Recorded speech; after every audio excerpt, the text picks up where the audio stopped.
Yo, we unmuted, baby. You're unmuted. We're back. We're back. Pigeons podcast. What is that? Who's Is that peeing on a wall? Who's that peeing on the wall back there? I also. Oh, look who it is. Sixers Goodhart. That was like a boy band entrance to to the podcast. No, that was what the hell was that? Mark. I was scared for a second. Sixers fans, what's up, Sixers fans? What's happening? There it is. You guys look good on the couch. Duties to Jesse. He came in just the nick of time. Get it, Nick? Fuck the Knicks. Yeah, fuck them. Right. Think you got everything ready to rock? We're on. We're live. We just started. We just started, buddy. Yeah, we're live. We just came on that. Now you could start the show. Let's go. Yo, welcome to the City Pigeons podcast. That's how we do it. Welcome, right? Start it up. Into episode 80 of the City Pigeons podcast. Thank you for joining us.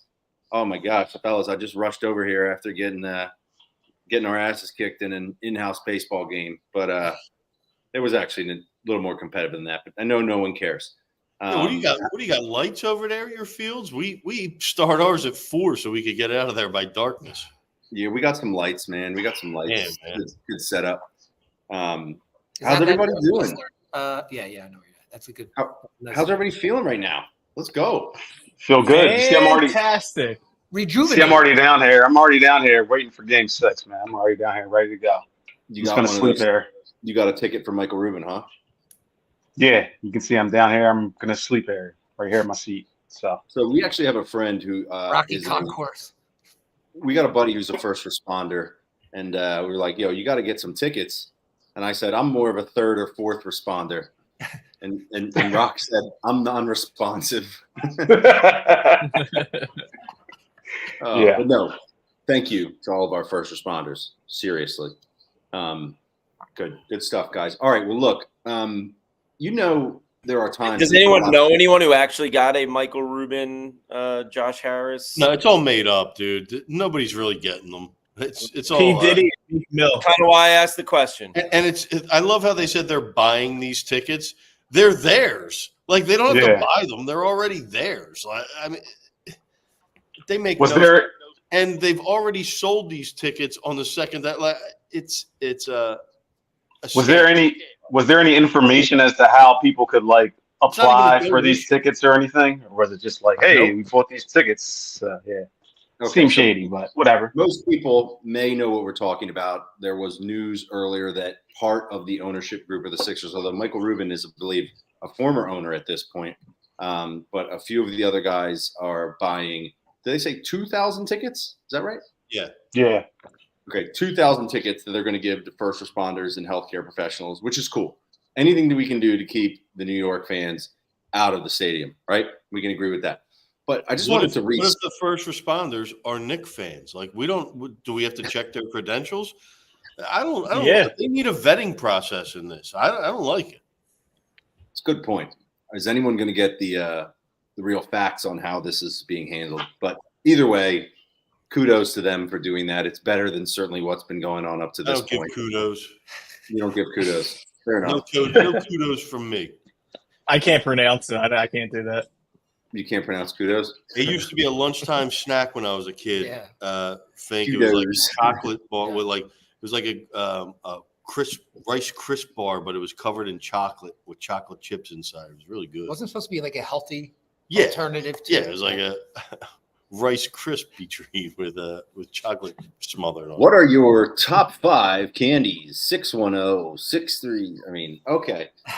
Racy peanut butter cups, Sour Patch Kids. Back to the Sixers. Last night was one of those nights that had me thinking. Recently, there's been times when I've legitimately, especially I think it was after Game 2, where I'm legitimately like, why am I spending time caring about this? Like, I felt so awful after that. I'm like, why do I keep caring about this? Like, what is the point of doing this?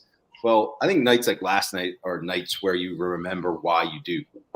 Just the way that felt. And to be honest with you guys, I didn't feel like they were going to win that game at all. Really, it reminds me of Game 2 where we were clearly going to win the game and they ended up winning. Felt very much that way last night. And so it was almost like a gift. And it staved off, an early exit in the playoffs for the Sixers for at least one night. And this morning, waking up, it just felt good. You just couldn't wait to show my son the replay of Maxey pulling up from the logo. That was the best part of the morning.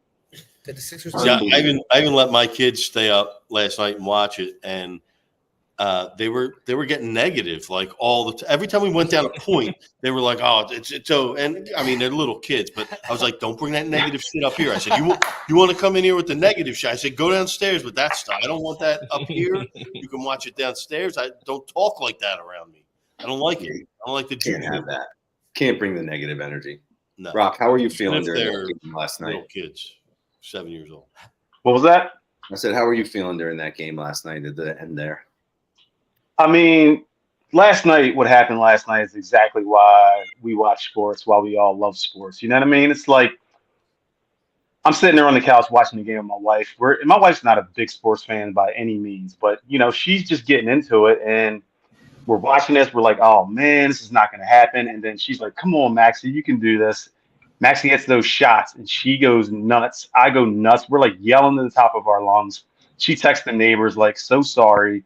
We're sitting here watching the Sixers game, and something crazy just happened. It's, like, exactly why we love sports. You know what I mean? Like, there's very few things in this world that can get you very hyped like that in that short amount of time, and sports is one of them. I sent that meme to the text group where, like, the guy's leaning back in the chair, and then he sits up, and there's the arrow pointing, like him pointing up. You know what I mean?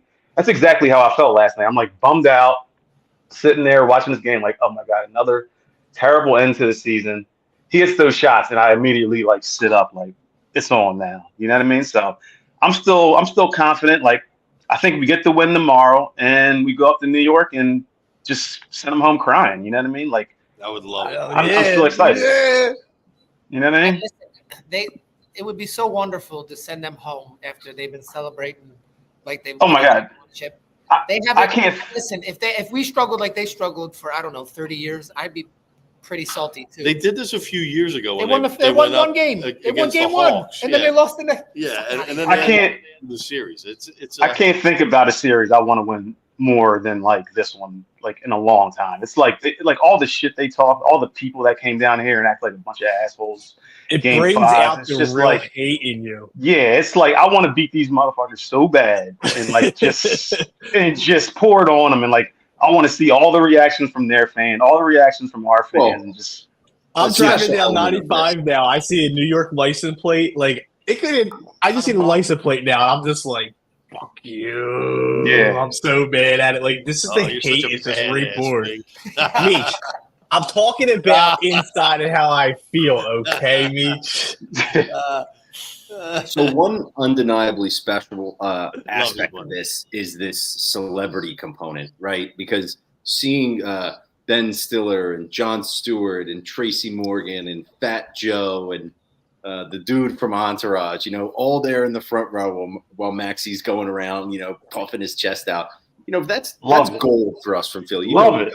Like, a bit of a complex, and all the celebrities are. I love that. Can you imagine if we went up there and won in Game 7 and all those people, went back home crying? It's unbelievable.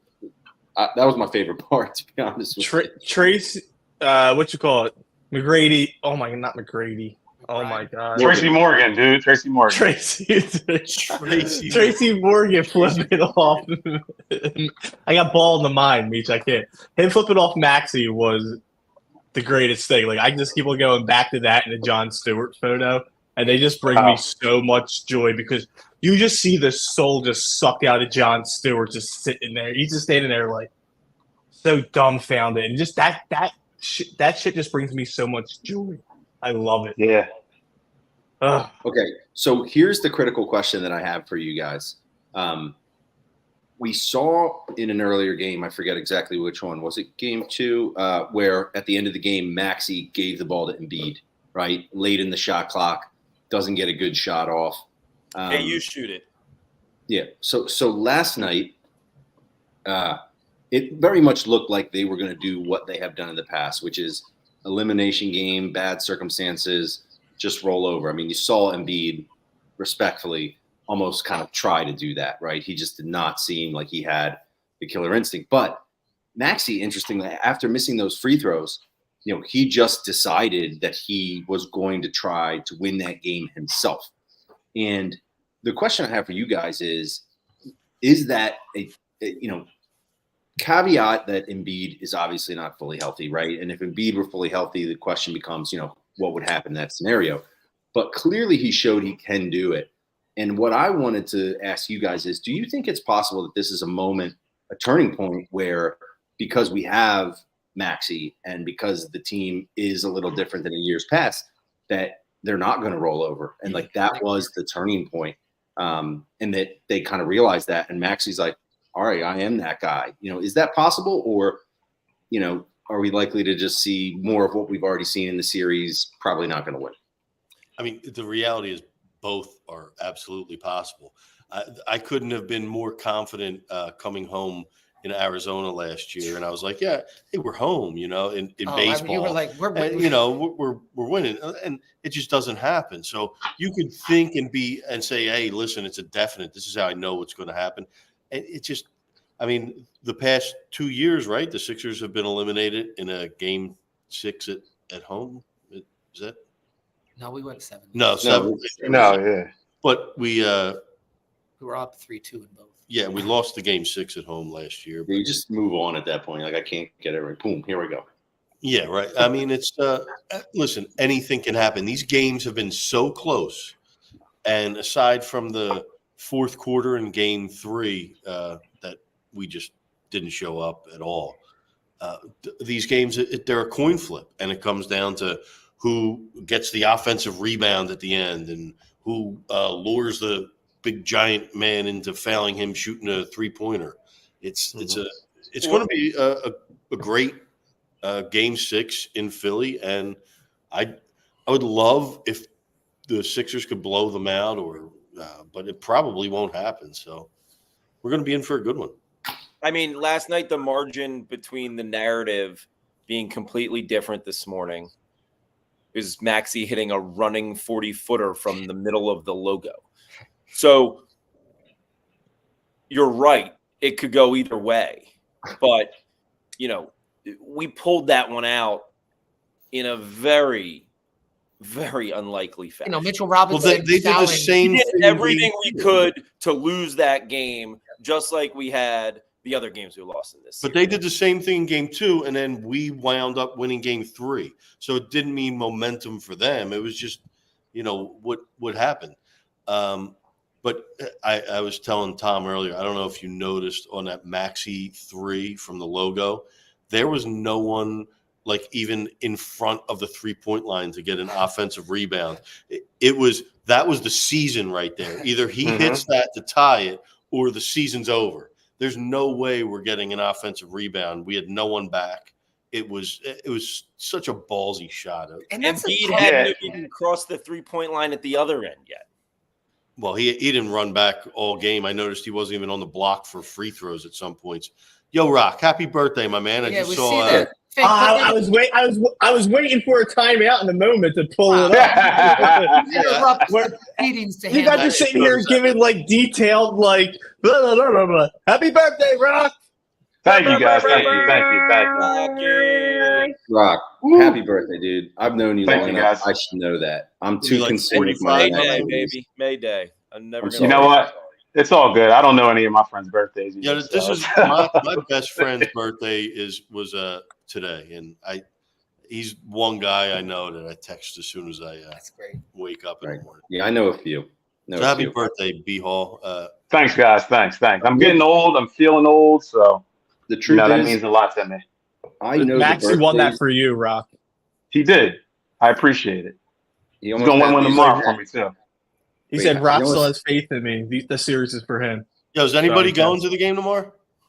I need 2 tickets if anyone's selling. Not for me, but my buddy's looking. I got 2, but I'm only selling to Knicks fans. So I have actually spent a lot of time today thinking about how different the environment is going to be down there tomorrow than it was on Sunday. I think that it's going to what happened Sunday was a perfect storm. It's going to be violence, and it's not going to be like that tomorrow. And then you throw in the 9 o'clock tip. That's Eagles-Cowboys game on Monday That's night late. in December when they're vying for the conference championship. It's going to be nutty down there. It's going to be It's going to be nutty like it was on Sunday. It's going to be Can I tell you one thing real quick, though? I want you guys to know. I was thinking about what we were going to do this week, and I was already ready to call this episode crying about it because I was, I was preparing for a different outcome, which is actually great because it was very enjoyable to make, come up with an idea for something where we've been kind of resurrected, at least in the moment. Now we can go try to shock the world. So that was good. But yeah, we got to talk about this whole ticket thing and the fans. That's a big story that was going down over the weekend.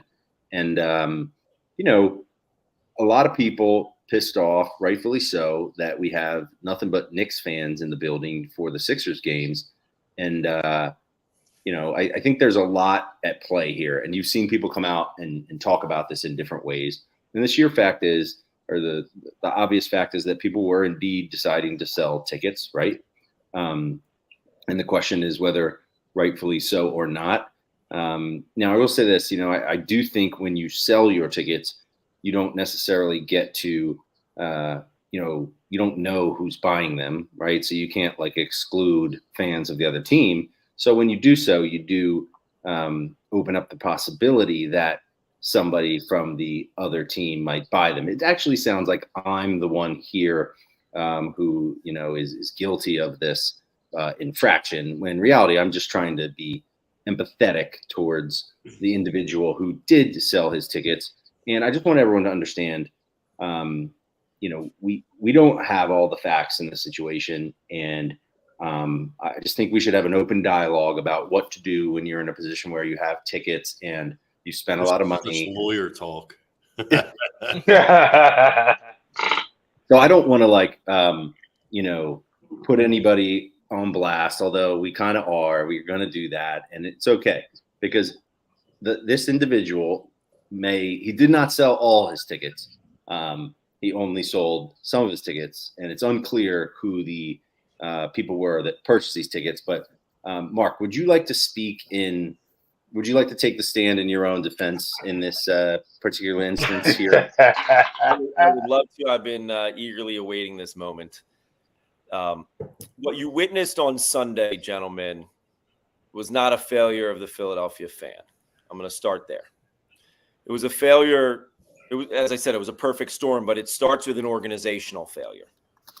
You've got an organization that has continued to raise prices while putting the same or maybe a marginally worse product on the floor each of the past few years.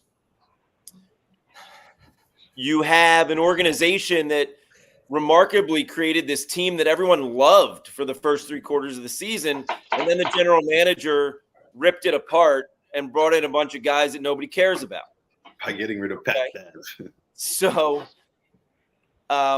what should he have done different, though? So what you have, most of those tickets that were purchased by Knicks fans were not purchased on StubHub or SeatGeek or the secondary market. They're actually unsold tickets, okay? Because Sixers fans and Philadelphia fans have given up on this team. I know way more people that decided not to purchase their playoff tickets and not renew their season tickets for next year than I do who sold their tickets on the secondary market. Those tickets were actually just available on the open market through Ticketmaster, through Sixers.com. Okay. And they didn't prevent anyone from buying them. Now, yes. Oh no, we lost him. That's a spiral. As you spiral, and it Mark, freezes. are you there? You froze. No, I'm here. But you froze for a minute. Sorry. I had 4 tickets.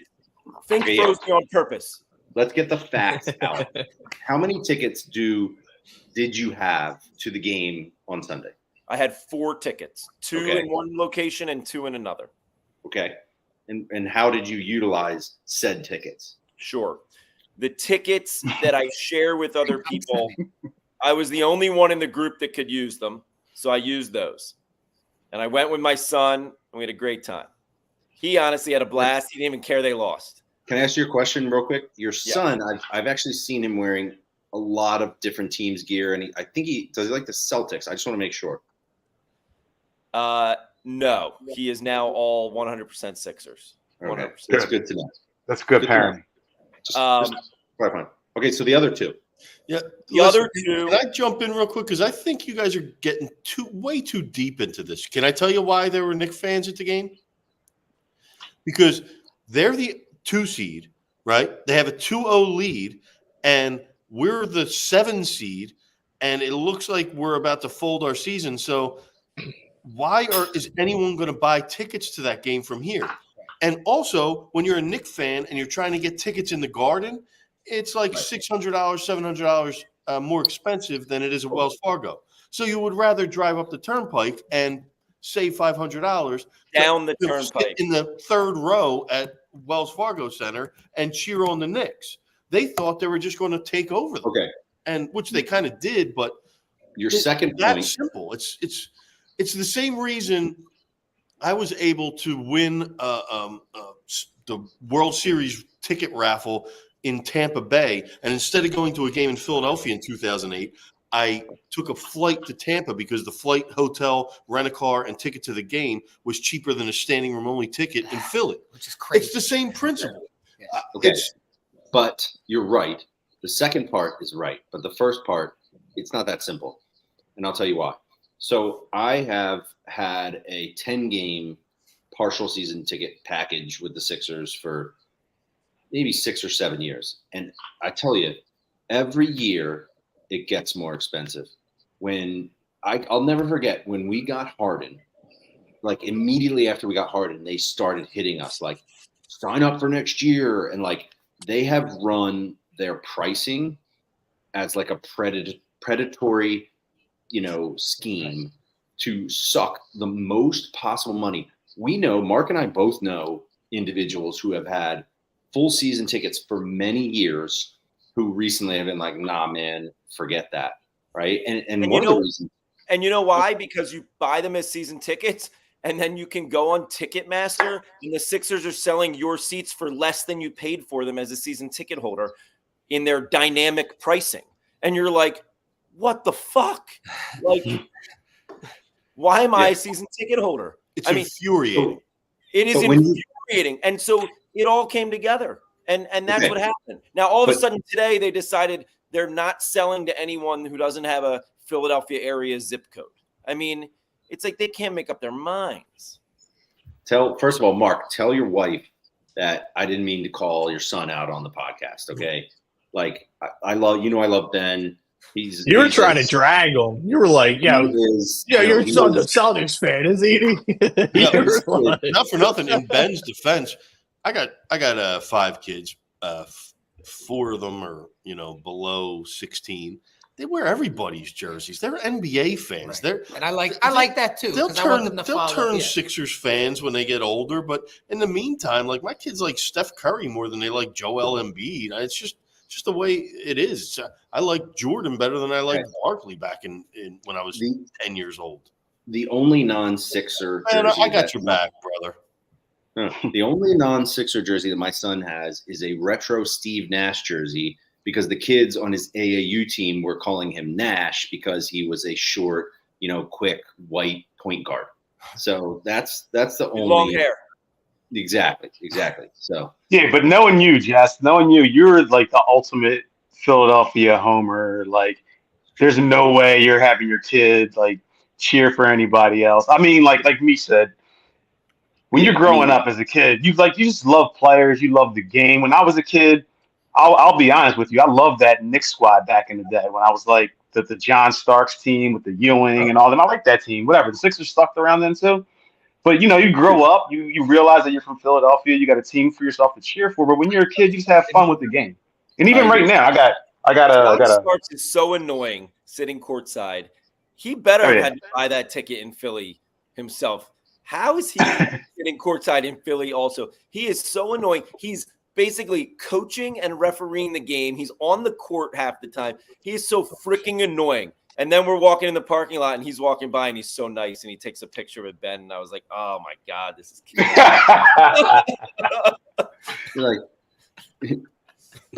I mean, Mark, they're not evil people. We just hate their team. I know. I'm annoyed when he's running on the court and. But I would have never taken a picture. Screw that guy. Look at what Wooly has to say. Look at what Wooly has to say. See, this is how you have to think about things. Yeah, that's the way you're treating your kid, man. He says his nephew is a Celtics fan. He has brought dishonor to our family. Yeah, I mean, if my kid wanted a Celtics anything, I would say no. I'm sorry. There's certain teams that are off limits. Right. Like Dallas. Not Yankees. just certain teams are off limits, but if I was ever in a room where my kid was openly rooting against a Philly team, I would kick him out of the house.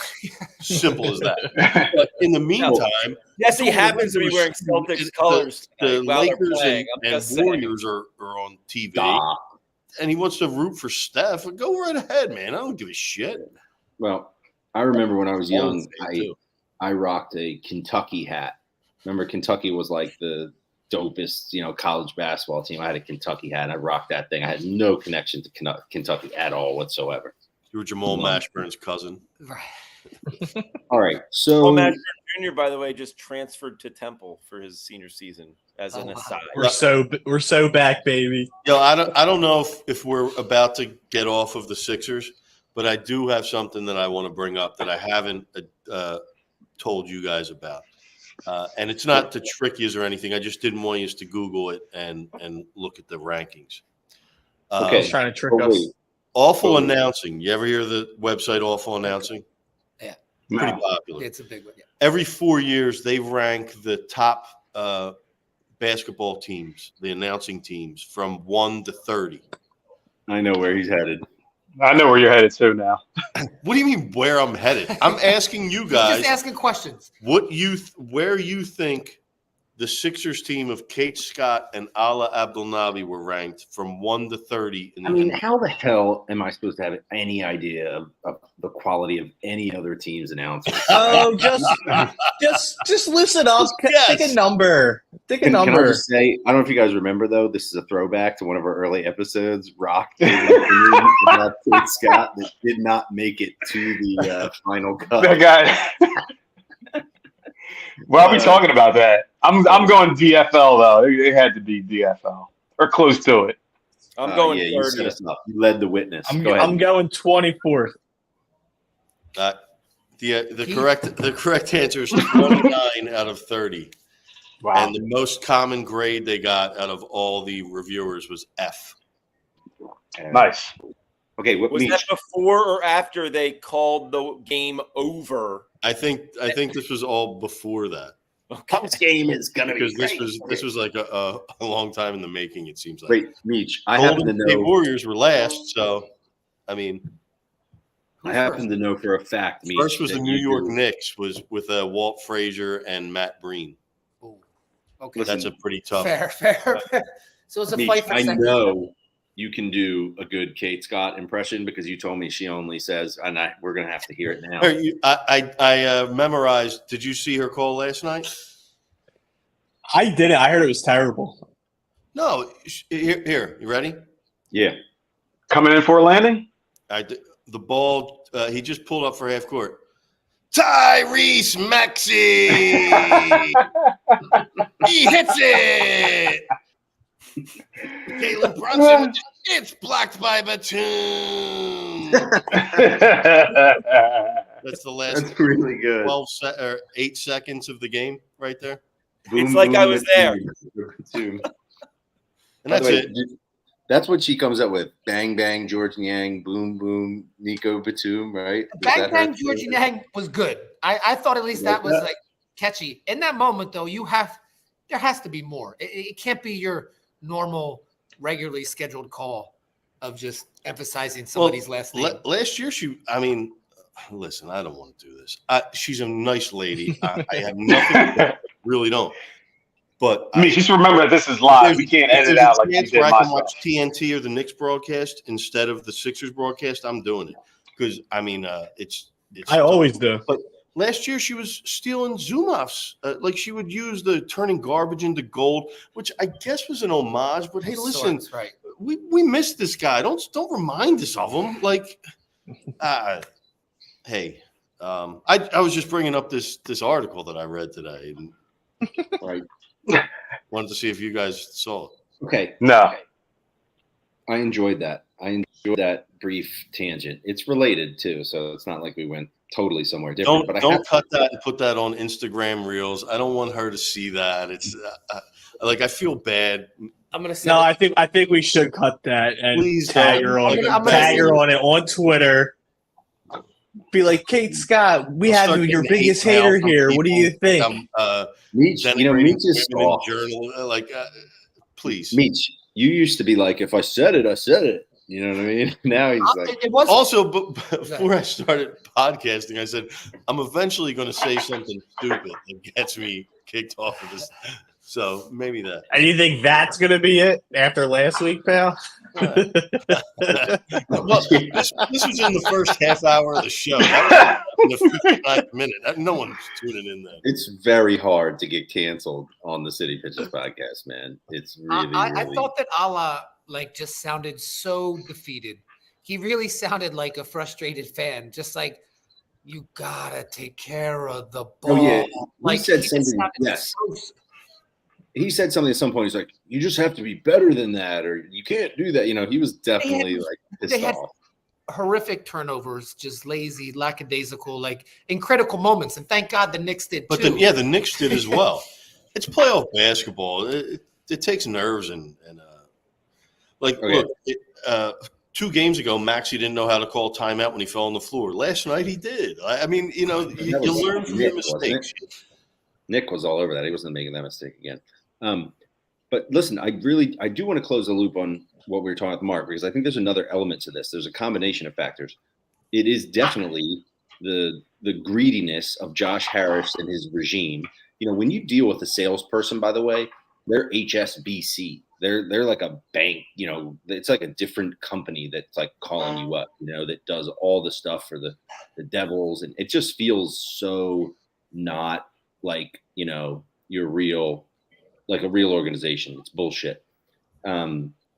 So you've got them, you know, trying to squeeze every dollar out of us. And at the same time, we're getting the same type of failure and ineptitude from the team, like over and over, right? So for me this year, you know, the salesperson hits me up and like, you want to get a playoff strip? And I'm like, no, I'm serious. I'm going to buy like all the games for, and obviously if they don't make it, you don't have to pay the money. But I was like, you know what, to be honest with you, I don't believe that, you know, number one, this is expensive as hell. Number two, I just don't believe that the team's going to go deep, and I don't think I'm going to miss anything. So screw this. No, I'm not going to spend all this money. You know what I mean? That was the decision that I made. And I think honestly, You're not the only one, man. That's what I'm saying. And But until I think it's tomorrow night's reasonable. game, you could have bought tickets last Sunday for, you know, not expensive. Tomorrow night's game is expensive on the secondary market right now. But think about what had to happen. They brought this all on themselves. This isn't your fault as the fan. Right. That you, it's not like you just decided on your own, I don't feel like going to these games. No, they make me weigh factors in like, hey, you priced me out. You kind of didn't improve your like now you're doing the pros and cons. Like you're making an expensive purchase. I mean, I had season tickets for 5 years, and they raised the tickets every year. Like it was every year, and I was just like, no, I gave them up after that. I was like, I can't. It's 5 years in a row, just increases. They're insane. Wait until next year when priced us out, and wait until next year when we have Bron on the guys with the suits who, you know, spend money at the. Now, by contrast, the Eagles have been raising prices every year, and I'm kind of like, you know, this is still a great bet. You know, it's expensive, but these games are can't miss. You know, and the team is electric, and the players are sensational, and like you have to be there. You know, and the Eagles always add something that brings a little bit more joy and excitement to the season before it starts. Can I tell you? Last night, I'm sitting there. I'm talking to my son. I'm like, you know, this owner's the worst. You know, I explained it to my kids. They didn't get it. I'm like, we realize our owner, he also owns the Washington Commanders and the New Jersey Devils. Do you get that? Does that make sense to you? And they're like, what do you mean? Right? But then there was a moment in the game. I'm trying to remember what it was. I don't think it was the Embiid. Oh, when remember when Oubre got knocked down, right? And they early in the game. Yes, they kept it like an ordinary foul, right? Well, like Ridiculous, by the way. everybody on the Sixers is like, oh my God, stands up. Josh Harris is just sitting there. He's just fucking sitting there. He's not even showing any emotion. And I'm like, Mark Cuban would have ran out onto the damn floor. Like, you're the worst, man. And let me tell you a personal story, okay? No one's ever heard me tell the story. I'm going to tell it right now. A friend of mine passed away. City Pigeons exclusive. Yeah. No, well, this is kind of deep, man. So a friend of mine, very close friend of mine, he was in my fraternity at school. Like, there's 10 of us, we're super close. He passed away like out of nowhere during COVID. And it's still to this day, we don't even really know. He worked for Josh Harris. Okay. And he was very far up in the organization. He was like a rising star. And it was at the time that they had, you had to do everything virtual. So there was literally like a virtual kind of, funeral type situation. And Josh Harris spoke. And let me tell you, all my friends in New York, everybody that was involved in this thing was like, this guy is the worst. You know what I mean? Like, it was so unmoving. He is just, I cannot tell you how. And it's funny, in Philly, we haven't had an owner like this. A lot of people grew up with like Norman Brayman, and some of these guys they absolutely hated. It's no fun to hate your owner. And honestly, I'm there. Like, the fact that he's got the Commanders and is all worried about football, I can't believe we even let him slide on having the Devils. This is a joke. He's the worst. What are you going to – there's nothing you guys can do about it, bottom line. You can complain about it, but this guy's got all the money in the world. You're wrong. Guess what we can do? We cannot pay their prices, and the other team's going to fill up the building, right? And people are going to say we're weak, but screw them. You know what I mean? So this is what I'm saying. I got Mark's back on this. He didn't sell all his tickets. He kept 2 of them. He unloaded the other 2. Smart business decision. So I'm letting Mark officially off the hook. Innocent. That's what Josh Harris would do, man. He'd sell 2, keep 2. Mark, do you know if like the other tickets went to Knicks fans or no? Josh Harris. You don't want to be Josh Harris. I'm kidding. I agree with you completely. What happened Sunday is it is a product of everyone hating this man and hating this ownership group and hating every way they conduct themselves.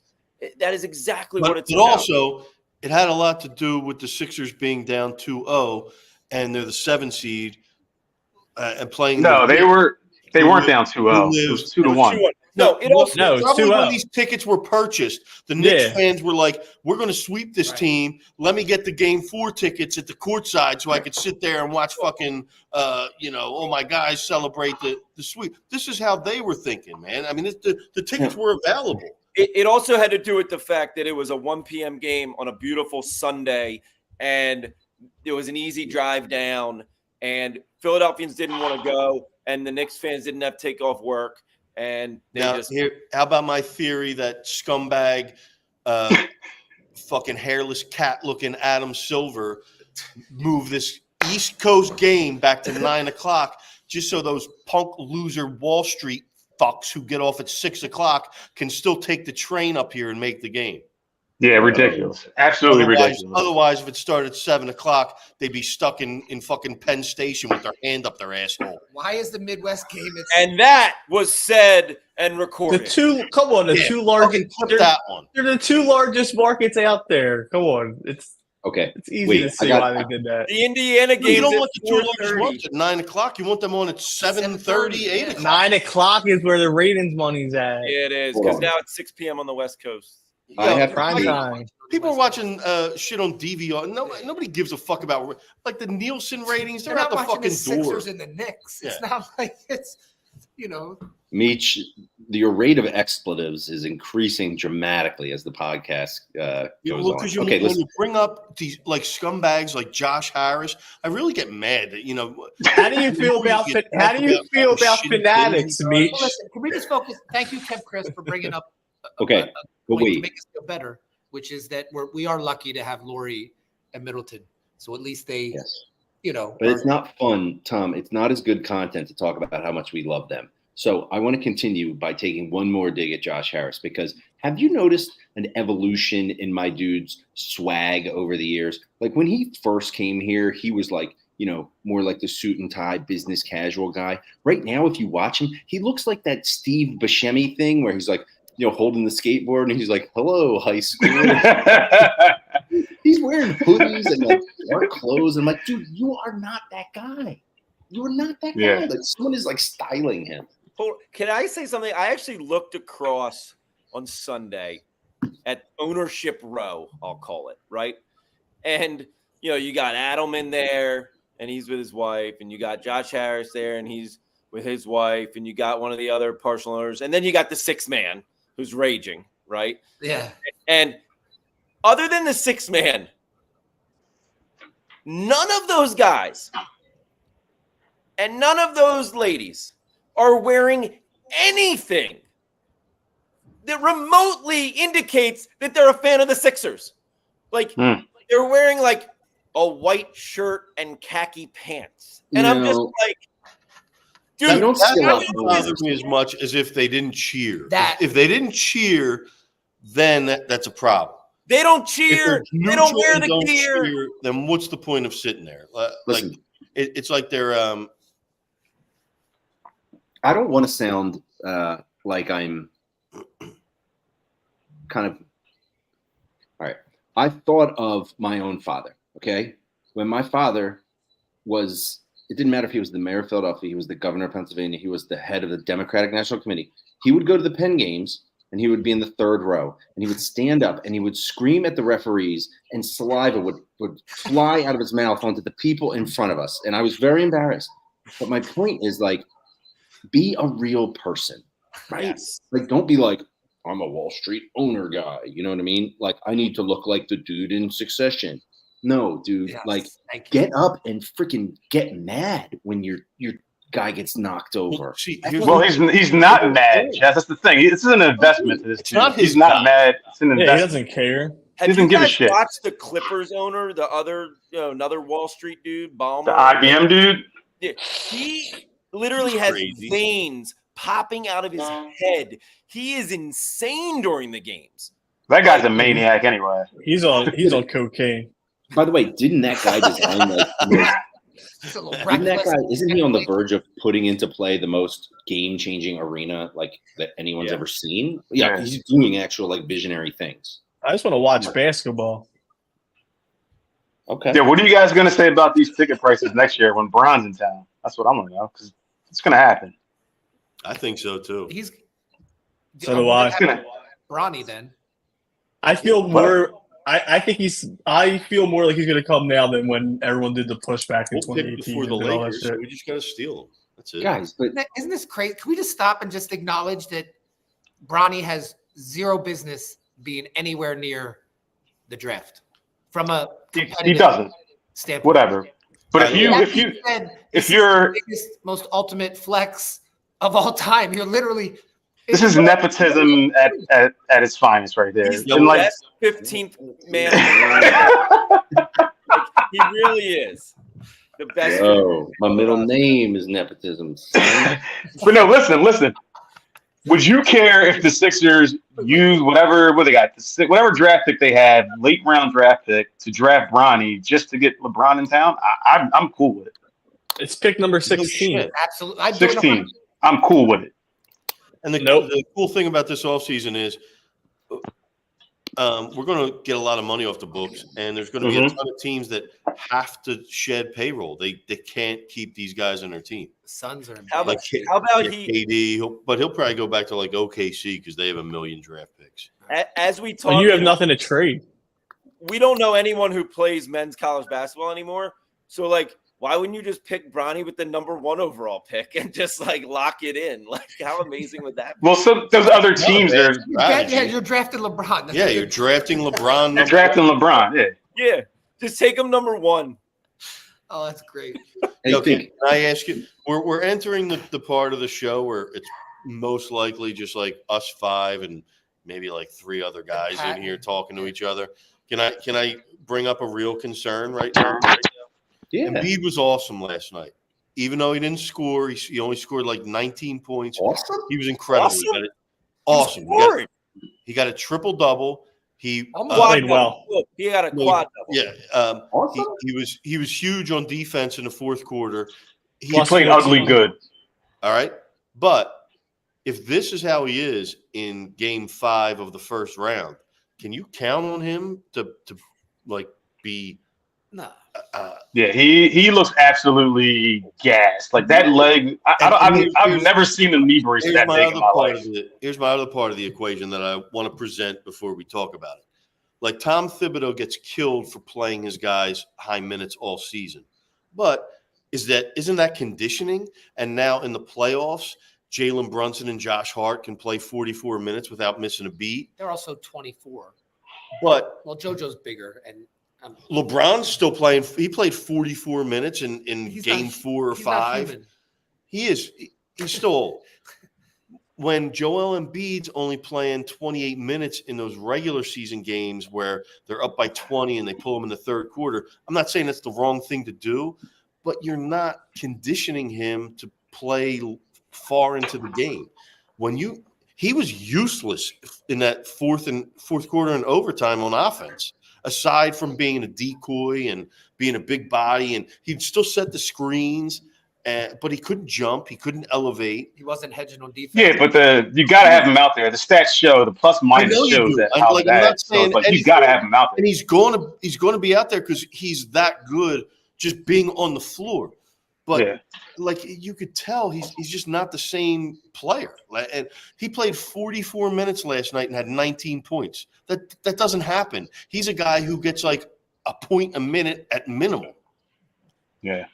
Well, he's also playing on one leg, man. Let's just be honest. Well, then he should be. Don't playing. bring up. I'm not saying you shouldn't be playing, but you can't bring up these excuses. He chose to come back. He's not playing on one leg. He's pretty healthy on his leg. Did you guys? He was a plus 14. He played pretty well. Did you guys see how the team played when? Did you guys see how the team played when he was not on the court? I didn't say he didn't play well. I'm saying you saw how he was struggling on the court, right? Is that a concern moving forward in the playoffs? Yeah, I think if they get past this round, he's going to be absolutely destroyed. Whoever we face in the next round, it's like actually that's like winning a title. This is what I'm asking. If we win, there's no 2 rest days in the next round either. So it's like he's going to be. It depends on who we play. Like, what's the next matchup? Is it the Indiana Bucks series, right? Oh, wow, we're getting ahead of ourselves. No, I'm just saying. Hypothetically, I don't think you need to play him as much in that series. I think both those teams are. This is going to be the most satisfying second round exit that we've had in a long time. It's going to be different than the rest. We're going to feel good about it. I see you changed your name there, Jess. If he plays, I was thinking about this. If he plays in the Olympics this summer, is it not just the biggest FU to Philadelphia? No, not at all. Think about it like this, right? You're an NBA player. This dude's never played in the Olympics before. Like, it depends on how he goes out and how healthy he is at the time. You can't, you may never have another opportunity in your life to play in the Olympics. So if he's healthy, which he probably won't be, depending on how these from. Doesn't matter. Depending on how the playoffs go, you know what I mean? Like, say, let me get mad at the Olympics when we get to it. Kev Chris brings up a good point in the comments. Are we subbing in Paul Reed with Mo Bamba? Like, listen, Mo Bamba, Paul Reed's useless against the Knicks. Mitchell Robinson abuses him. He can't do it. He had an open dunk and got that blocked from behind. He's pretty much useless. Mo Bamba shows flashes where at least maybe he'll shoot the ball when he's open, 3-point. He can rebound sometimes. Like sometimes he play. So I'd rather see what Mo Bamba we get out there than Paul Reed at this point. I can't watch him anymore. It's an automatic 10-0 run as soon as Paul Reed comes in and Embiid. And it's tough to it's coming and you're like, maybe it won't happen this time. And then next thing you know, it's 10-0 run. You're like, I knew it was coming. Insane. No, speaking of useless, how useless is our big trade acquisition? It is unbelievable. Yeah, I said it at the time. It is unbelievable. Hold on. Buddy Hield gave Maxey his pep talk before he hit those 2 big shots, okay? And that's enough for me. That's good enough for me. Dude, this is the big trade acquisition. You can't even traded get for in a guy game, to give pep talks on the sideline. And Lowry stinks. and Batum. No, he stinks. doesn't. No, he doesn't. Oh, I come can't. on. Rocky Batum stinks. are two of the most valuable guys on the team right now. and Seriously. yeah, but they still stink. And Mark, Rocky- sell your ticket. Mark, Jesse got you off the hook for the Knicks Yeah. thing, all right? Like, come on. Sell your and ticket. Rocky B-Ball's shooting stroke is way prettier than Campaign. Come on. We're getting excited when Campaign comes in the game. The crowd's like, ooh, Campaign. I think I can shoot left-handed shots prettier than At least Campaign shoots left-handed Campaign's shots. bringing some energy in. Yeah, he brings it in. Yeah, he's Campaign smart. has energy. He's hooping. Why He's do you making take buckets. Campaign? What did Just Campaign 'cause do to you? Just because his stroke is ugly doesn't mean he's not getting the job done, man. Come on, give man. the guy a break. Those But I tell you what. those guys wouldn't even dress for the Knicks. What? What? Dude, we got like who the Knicks playing at? It's like That world Bono's beaters. grad school. McBride. That I mean, come on now. What's his name? I will say Hartenstein. this. McBride Dude, and Hartenstein's been abusing Embiid all series. Yeah, it's because Embiid's lazy right now. But that dude stinks in real life. Come on now, let's be honest. He's That dude's always- McBride and Anunoby, they don't miss shots. You know what I mean? You got to give them credit. They hit a ton of shots, you know? And those guys Yeah. get boards. And But Mark, Anobi's a dog. That's who I wish we got instead of Buddy Hield. Hey, Dude, Mark, that Buddy Hield acquisition is terrible. And I said at the time, I was like, this dude's game. I never like back in the day. Remember we were talking about trading Ben for De'Aaron Fox and Buddy Hield, and I was like, this dude, Buddy Hield, his game is just like he can shoot. He's a little streaky with his shots, but his game, he can't create his own shot. He stinks. He says Knicks only playing 7 guys. That's because Thibodeau trains these guys. That's all they can. That's all they can do. We don't have that. We don't have guys that can play 42 minutes. Listen, we don't guys. have that on our team. So we got to go 9 deep. as I listen to Mark talk, it's clear to me there's no way he's going to even enjoy the game. And Mark, let me do that. Yeah, he is. Look at this guy. I've got a variety of friends that are from New York. They're Knicks fans. They'll pay premium prices for these. Whoa. Pause. Trying to facilitate it now. I can't be bought or sold for tomorrow. I'm going down there. I'm fired up.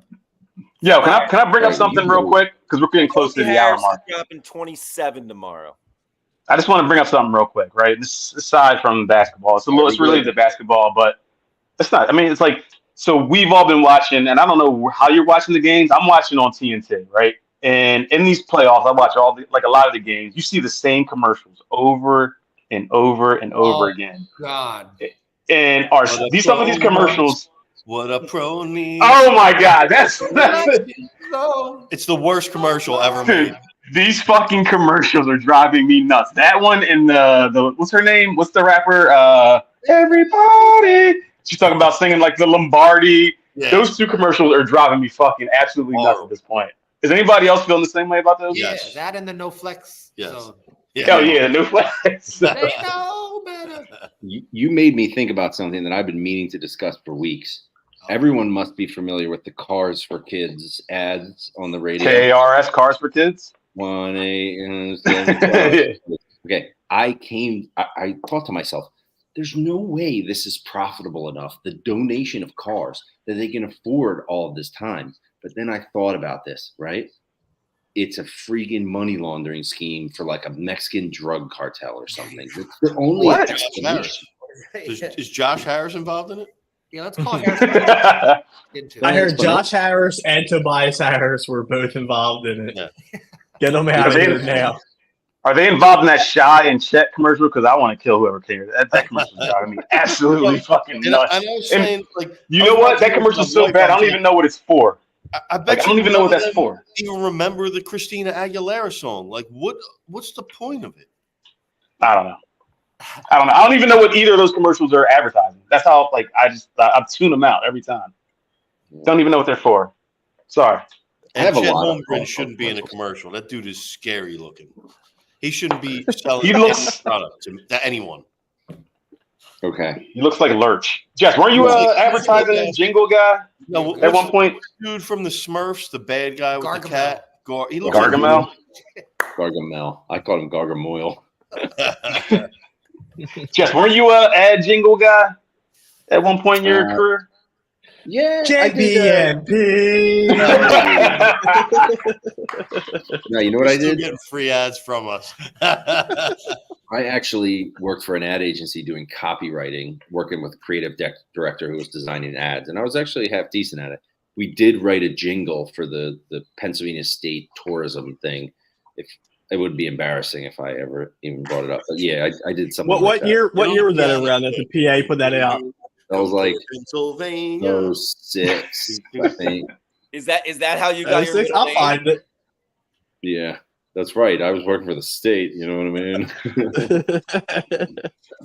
Sorry for sending us on a tangent, but it's been driving me fucking nuts. But every time that commercial comes on, I'm like, I've seen a lot of people complaining a lot. So here's the deal: we only have a few minutes left, and Sixers. Look, we're gonna go see what happens. Let it fly. I'm gonna be honest that I'm torn because I didn't. Just don't come here with that, bro. Come on, just man. let me finish. I tell you, I'm I'm torn. pulling you off this stage. Chill. I'm torn because, as you guys know, I didn't think the Sixers had the healthiness, the energy, a full enough team to make it through this series in the first place. And that looked to be the case. But then, like I said earlier, I just don't know if what happened last night was such a crazy shock to the balance of power in the series that Nobody knows. That's what makes nobody knows. So I'm excited to watch tomorrow. I can't believe it's too. starting at 9 o'clock. Here, can I admit something? Bring it Dude, full it's circle. Thursday, Thursday. Tomorrow night I'm working, and I'll be about 3 blocks away from Wells Fargo Center, and I won't be able to watch the game. You won't. No. Dang. No TV. Jesse. Yeah. Bring it full circle. Mhm. A piece of me did not want them to win because I did not want to have to buy the tickets for tomorrow night. Oh my god. That's too far. That's too far. Come on. Hold on. Now that they won in the fashion that they did, Oh, you're ready to go. I am so ready to go, and I'm so Hell yeah. happy I have tickets tomorrow. So my question to you is, do you wish you bought the playoff strip? No. Cue the music, think. It's still Fink, how's he get away with that? Fink, how's he get away with that? It's the first round. The Tell him, shit was Finky. expensive. Thank. Okay, wait. Before we go, I just Oh. need to say shout out to the birds on the draft. We didn't talk about the draft at all. Howie the legend. Like, what else could you want? They got an A. That's why you don't even have to talk about it. It's so good. Hey, before we Axe go, fans coming. shout out to Snack PR giving me my dope lighting environment tonight. Put it back up Yeah. Hey, I'm that's wearing my Union Forge gear from that night too. Look at us. We're freaking walking billboards. We are. I got this fly new A-Best, John. Hey, best way. Nice. Listen, I don't know. All right, we're fucking out of here. Nope, you're all gone. No. Let me close I this have down. I have the power. But hear me out. I don't know what we've achieved with this thing, but we've got our hustle on a little bit here and there. We've gotten some stuff, so that's good. Thank you to everybody who supported us. By the way, we love you guys. Are you talking to me? I support you. We all got some short. We managed to